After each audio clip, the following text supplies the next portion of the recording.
اور جب وہ لوگ یوسف کے پاس پہنچے تو یوسف نے اپنے حقیقی بھائی کو اپنے پاس جگہ دی اور کہا کہ میں تمہارا بھائی ہوں، تو جو سلوک یہ ہمارے ساتھ کرتے رہے ہیں اس پر افسوس نہ کرنا۔ پھر جب ان کا اسباب تیار کر دیا تو اپنے بھائی کے تھیلے میں آپ خورا رکھ دیا۔ پھر جب وہ آبادی سے باہر نکل گئے تو ایک پکارنے والے نے آواز دی کہ قافلے والو، تم تو چور ہو۔ وہ ان کی طرف متوجہ ہو کر کہنے لگے کہ تمہاری کیا چیز کھوئی گئی ہے؟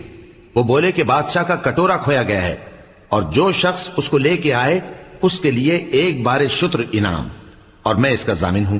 وہ کہنے لگے کہ اللہ کی قسم تم کو معلوم ہے کہ ہم اس ملک میں اس لیے نہیں آئے کہ خرابی کریں اور نہ ہم چوری کیا کرتے ہیں۔ وہ بولے کہ اگر تم جھوٹے نکلے یعنی چوری ثابت ہوئی تو اس کی سزا کیا؟